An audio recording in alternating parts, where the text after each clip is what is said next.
I'm super excited to tell you that I have already convert Anuma Vision into Tensor runtime.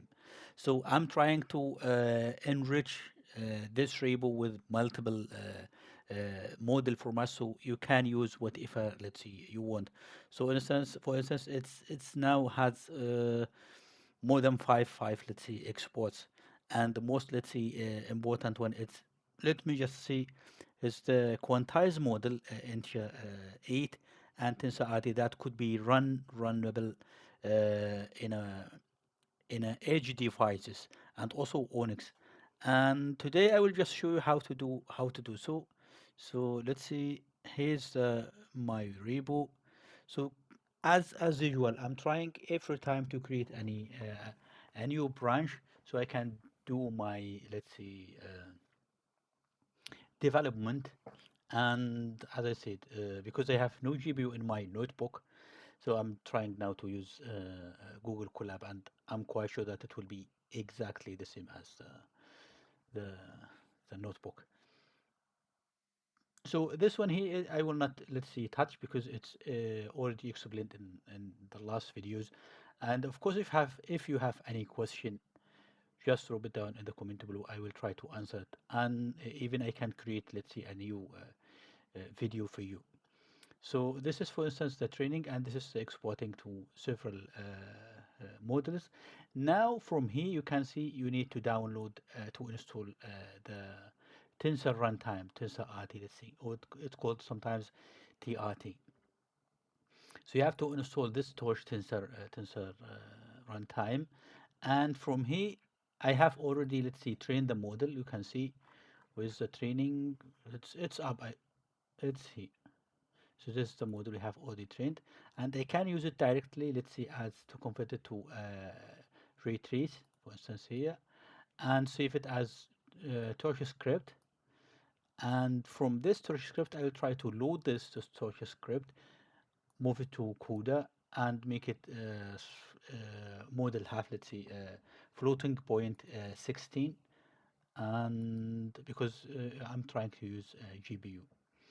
Now this is the image size, and you will be. I was. Let's see. So by let's see. So by excited that the result is was super fast, and I will show you in a minute. And here's this is the model size. Let's say the input size, and it should also be converted to float 16, and also in a device CUDA. Now this will save the model TorchScript into floating point 16. And here I'm trying to load this. So you have here to import the tensor runtime. And here you have to add this compile. You need also to get the model here, but here you can also load the model and move it to the CUDA itself. And here you can see the IT is TensorScript. The input, it should be the same as we have done here, but it should be also just double check that I have to make it floating point 16, and otherwise it can just put it like this.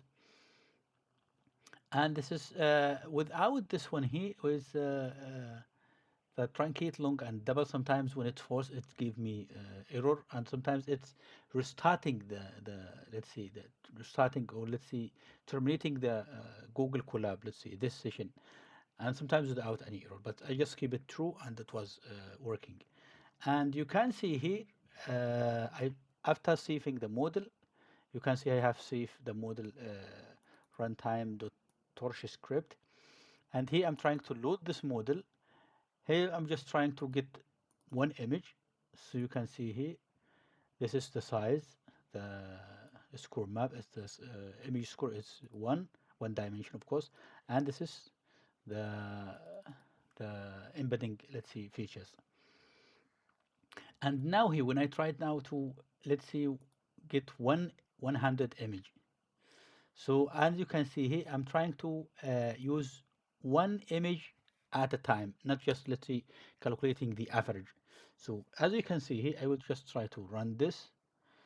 So let's see, just remove some parts so it won't go to the next line. So let's try to run this. It's still.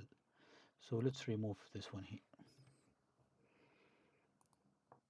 As you can see here, it's the first image. It took, let's see, 2 millisecond. Two. It's not second here. It's 2 millisecond. And you can see this is only one. Let's see, 0.5 millisecond, 0.44 millisecond, and it's as you can see. If I run it, it will be the same because for the first image, or let's see the first batch, it will take a bit time because it's loading the images. And let's try again.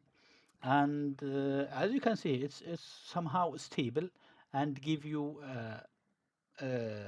comparable, let's see, running time. This I couldn't indeed imagine that I will achieve this running time in zero point 0.5 or zero point 0.6 or even 1 millisecond. Of course, I have already shown you that last time with Onyx and PyTorch model. When I ran it on a GPU, sorry, the running time was let's see, let's see, 2 milliseconds, which is a quite really quite fast, and you can't see this running time in any environment. This repo, or let's see, Anoma Vision, it was really hard optimized, and you can use it directly in your let's see, production. And I think that's it for this today. And of course, if you have any question, just drop it down in the comment below. And if you like this, and let's say it helped you, please like the video and subscribe into my channel. Thanks for watching, and see you next time.